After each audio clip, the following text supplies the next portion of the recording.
What's up, guys? LQ here with the LQ review. Just got done taking my son out to see Jurassic World Live, the Jurassic World Live tour.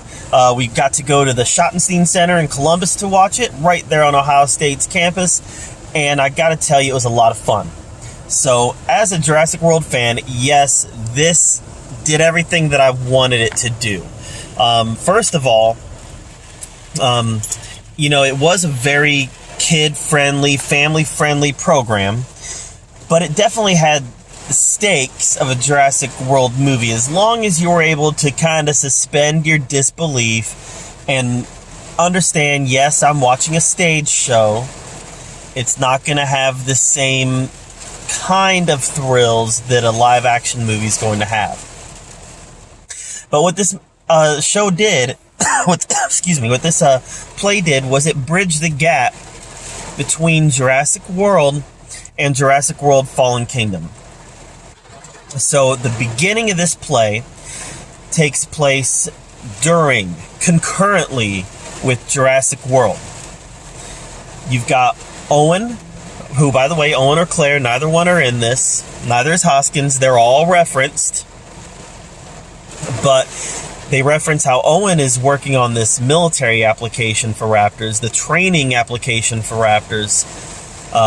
Meanwhile, this girl, who's very similar to Owen, she is working on technology that can read the dinosaurs' emotions. It's kind of like a brain box from the old Dino Riders, right? You put it on their head, and then you can look at a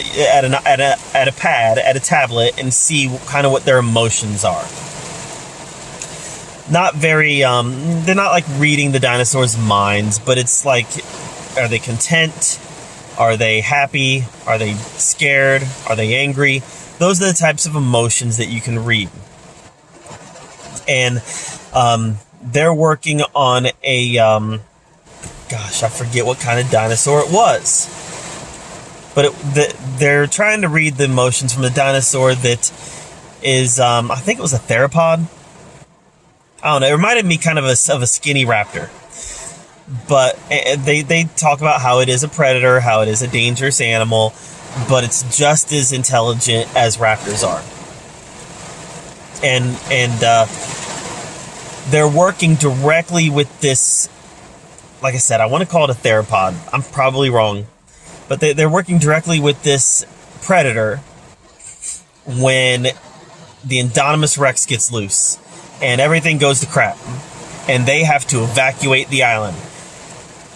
And there's a neat sequence where the Indominus actually attacks their headquarters, and they're able to make it out just in the nick of time, but they leave this dinosaur behind named Genie. Because it's a genius, they named it Genie. So they're able to escape the island, and they end up working off of the island, trying to locate this dinosaur, trying to figure out what happened to the dinosaur. And just as they figure out, or just as they kind of accept the fact that the Indominus Rex must have killed it, it shows up on their screen, on their device that reads its emotions.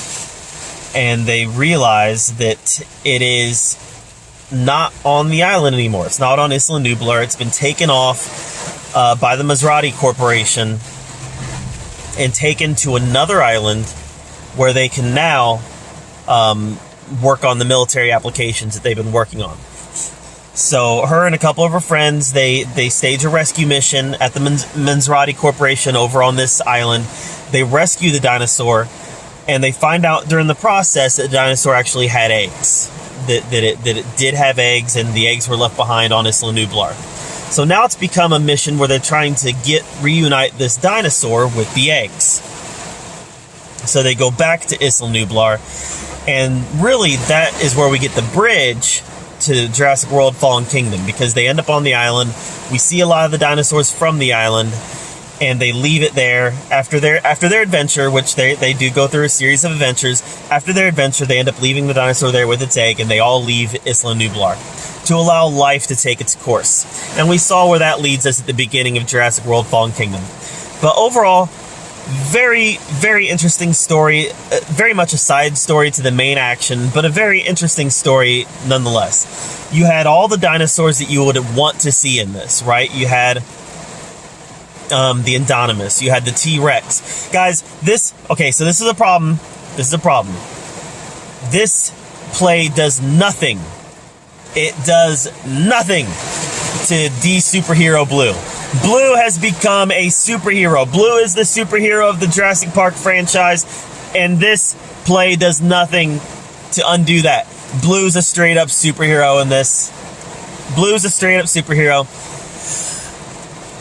And I don't know if it works per se, because Owen wasn't in it, right? And Owen is the alpha.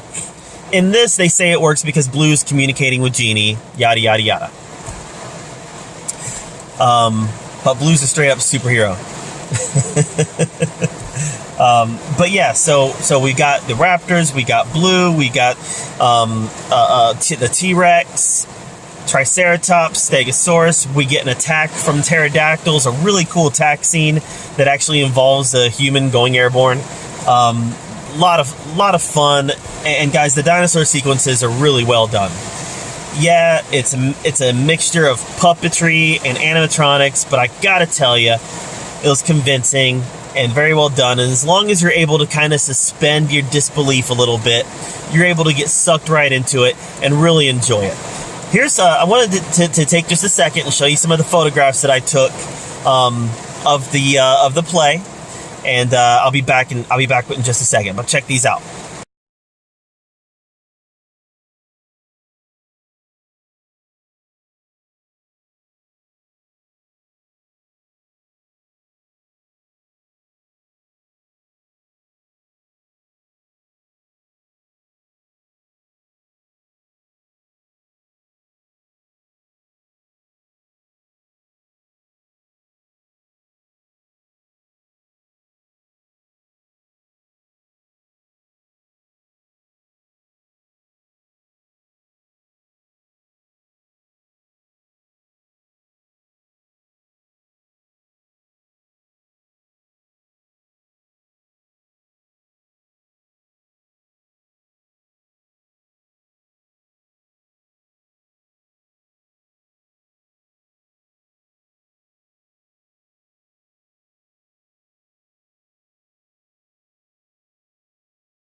All right, guys.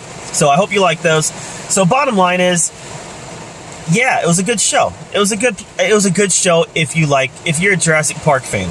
If you're a fan of Jurassic Park and you're a fan of Jurassic World, you're gonna like this stage show. If you got kids, definitely take them. Yeah, there are some fatalities. Some people do die, but it all happens off stage. You'll get the scream, and you do hear some screams that implies that somebody died. But all the deaths happen off screen. Even the guy that gets picked up by the pterodactyls and flown up, he gets flown up into the ceiling. His death scream happens off stage. You can't see it. So everything that happens that is violent happens off screen. But there is some violent stuff. So if you have kids that are sensitive to that, it's something to be aware of. But if you're a fan of the franchise, you're going to really like this. I'm a fan of the franchise, obviously, and I really enjoyed it. I thought it was really well done. My son is a super fan, and my son thought it was the greatest thing he ever seen. My son thought it was the greatest thing he ever seen. And he's 11, so he's kind of that target demographic, right? If you're not a fan of the franchise, this is going to be kind of hit and miss. You might want to roll the dice on it. I don't know. Here's the thing, guys. If you are not a fan of Jurassic World and Jurassic Park Fallen Kingdom, even if you're a fan of the original movie, I think you have to be a fan of Jurassic World and Jurassic World Fallen Kingdom to really get into this and really enjoy this, because this is very much entwined with those movies. In a lot of ways, this happens concurrently to Jurassic World, and it leads up to Jurassic World Fallen Kingdom. If you don't like those movies, I don't think you're going to like this, because it is so much entwined. just my take on it. If Jurassic World Live comes to your town, I would suggest going to see it because I really enjoyed the crap out of it. I thought it was a lot of fun. But that being said, you got to be a fan of the franchise. But guys, it was really well done. Really well done. I'm really a sucker for arena shows in the first place. But this was one of the better ones I've ever seen. It was really well done. So that's my take on Jurassic World Live. Let me know if you're interested in seeing this in the comments down below. I don't know where they're going from here after Columbus, but I know they're going on tour. And I actually have a friend who works on it, who works backstage on it. And I can tell you that a lot of hard work and dedication has been put into this show. So, and it definitely shows. So thanks again for being here at the LQ Review, where we talk about all the geeky, nerdy stuff that we love to talk about. Until next time, we'll see you later.